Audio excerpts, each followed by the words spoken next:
fine, I guess. I don't know. Do you ever look at someone and wonder what is going on inside their head?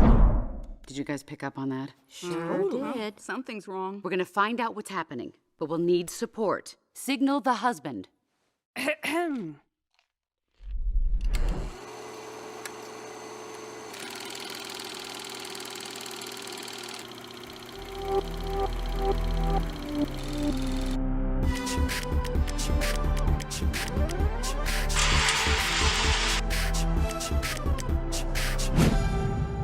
Hello, ladies and gentlemen. Now, before we talk about Inside Out, review this movie, I should say, we're going to go into spoilers. So if you've not already watched Inside Out, first of all, what are you doing? It's on Disney Plus. Go out.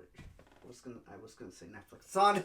It's on Disney Plus. So go and watch it right now. Then after you finished Inside Out, come back and watch us talk about this movie. So let's talk about our highs, and I will bounce it to you. I will go into your brain and tell your Lewis Black to start the highs off. Well, I'm not that angry. That's not gonna work. You wanna go, caveman?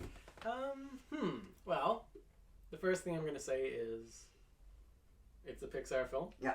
So all of the details are right. Yeah. The wit, the charm, the Yeah. dialogue is all on Yeah. point.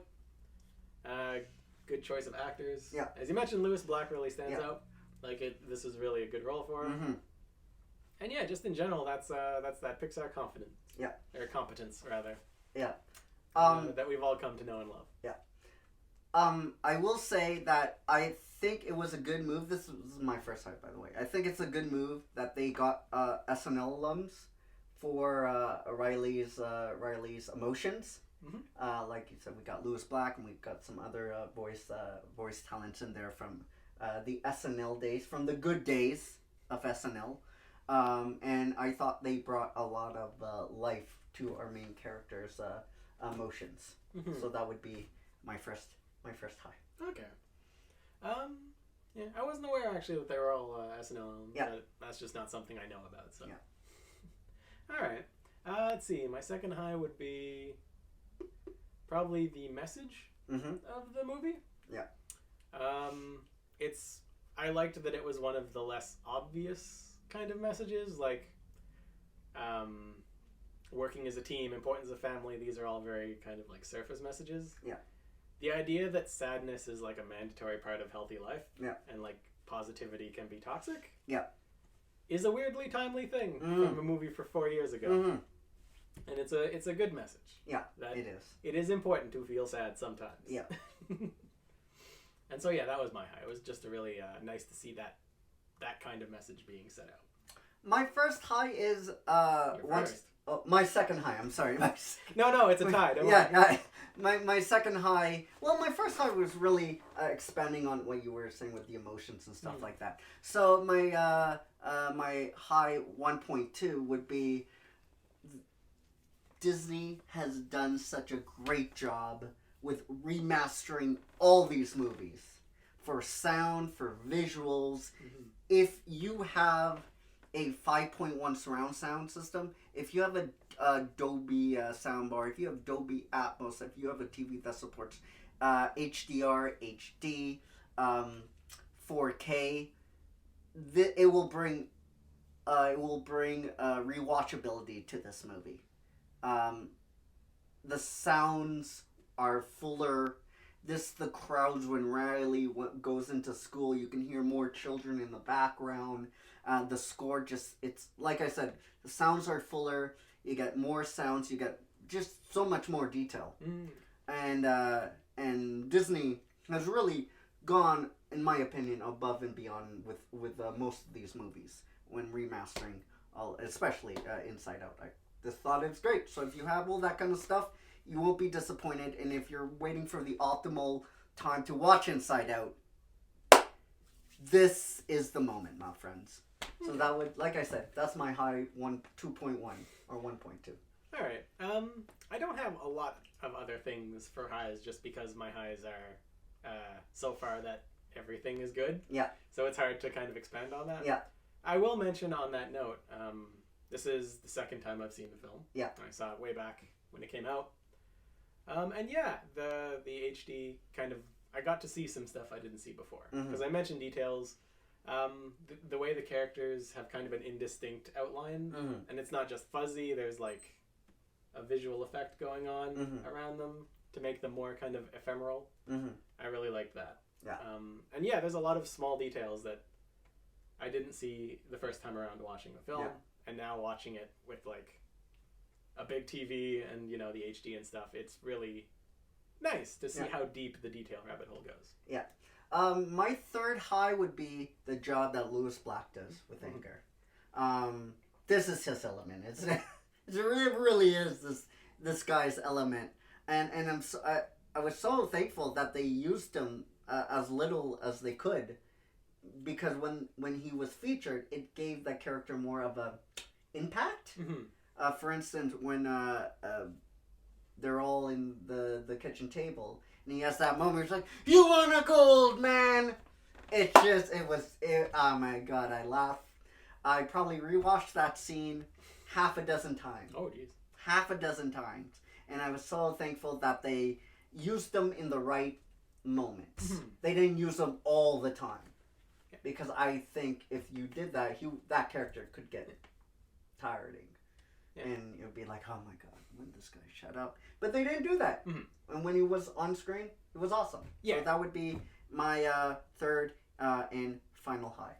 I'd agree. Like, Lewis Black's very intense. So yeah, it's enjoyable to listen to him. Yeah. But yeah, you want him to stop after a little while so you can catch your breath. Yeah. And yeah, you're right. They did that well.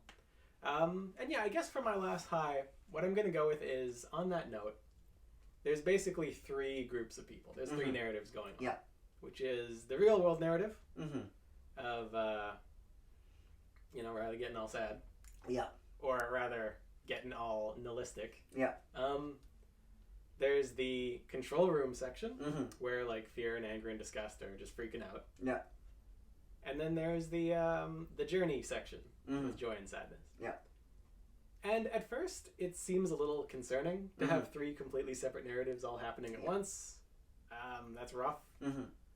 But because of the dynamic that's going on, because everything's interconnected really well, and it's very much three of the same story kind of thing, turns out it works really well. Yeah. And it does contribute to what you mentioned, where none of the characters get tiring because you're kind of like just hopping between vignettes. Yeah. And I just want to expand on what you were saying. I'm concerned. Anytime you're going to tell this story, bouncing back and forth, I'm very concerned. But since it's Pixar, I'm not that concerned because they pulled this off smoothly. And I quite enjoyed where we went in the head, when we went outside, when we went to all the other people's emotions and their heads. And I think Pixar balanced that right. Yeah. I know at first we were talking about it and you were concerned about it. Yeah. Like you would watch the movie and you're like, I don't know if this works. Yeah. But it's nice to know that kind of like it's coalesced for you into something. Yeah. Well, I rewatched it.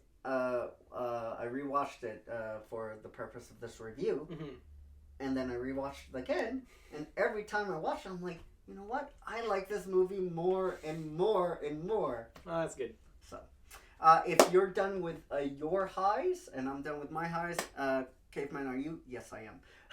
Are you good to go for lows? Absolutely. All right. So, I have no lows.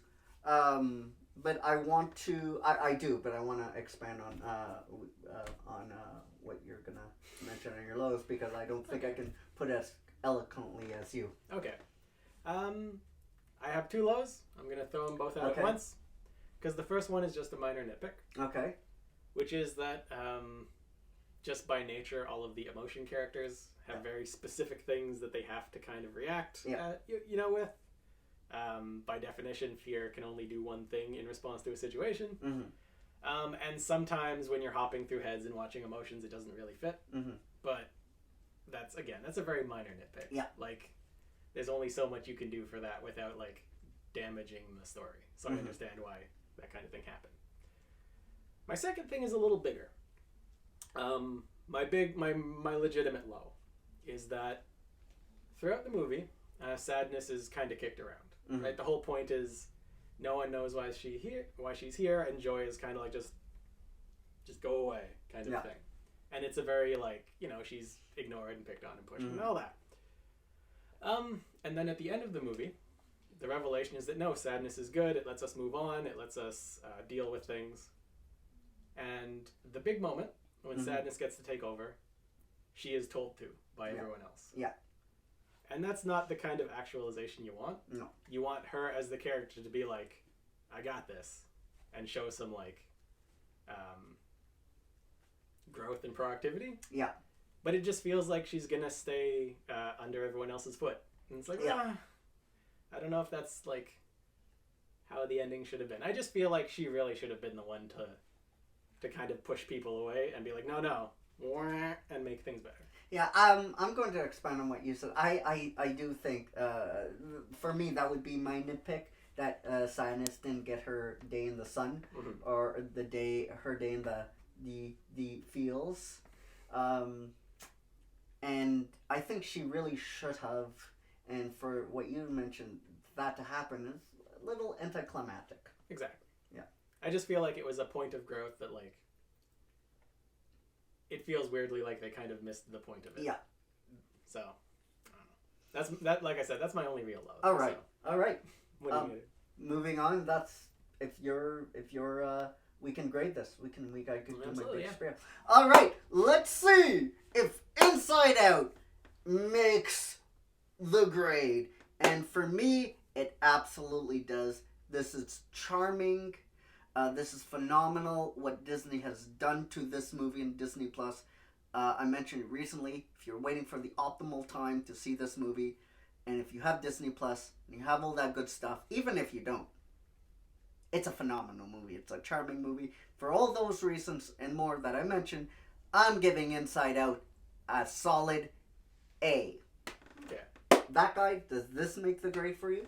Yes, it does. All right. For all the reasons I mentioned, it's an unconventional but important moral.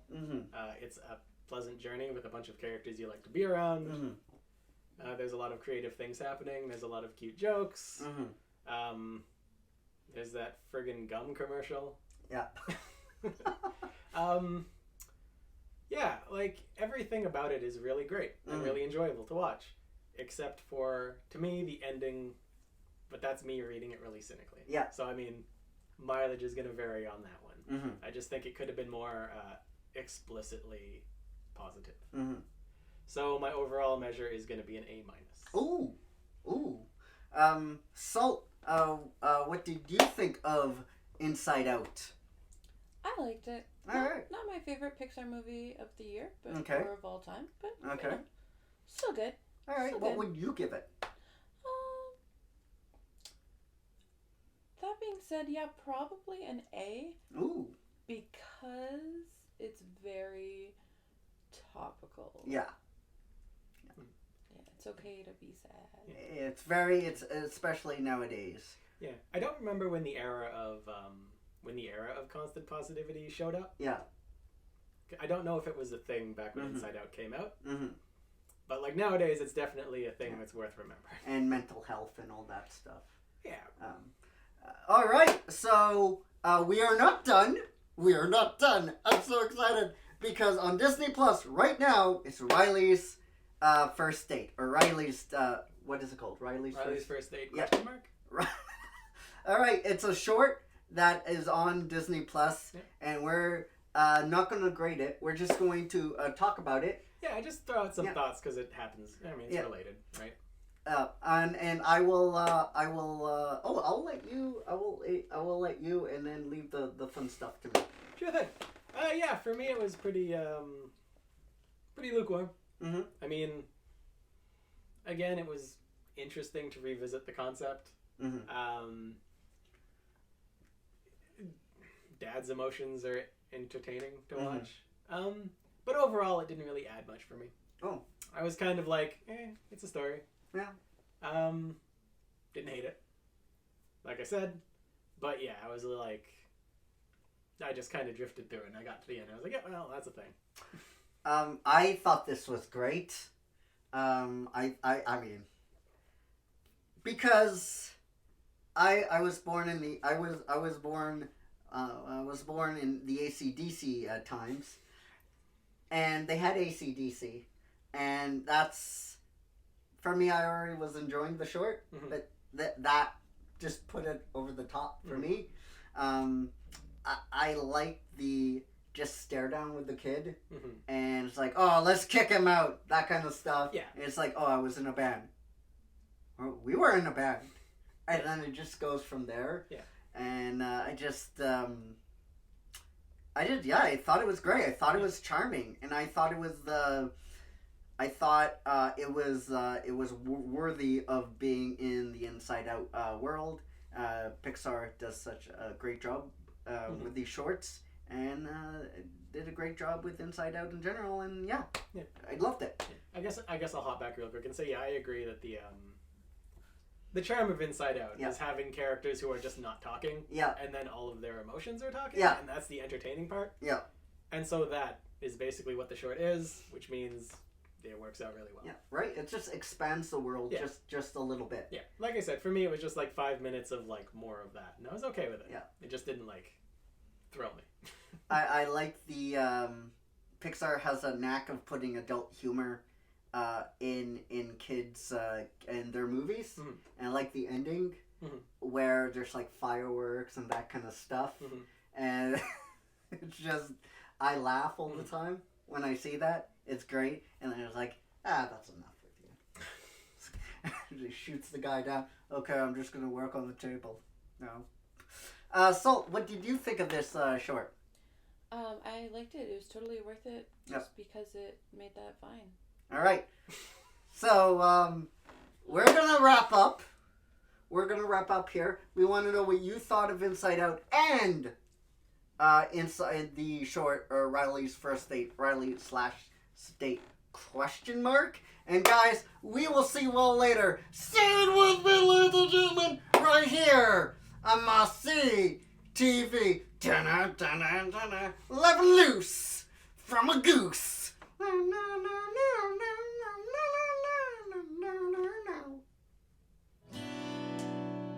I know I'm not supposed to love music. No music! No music!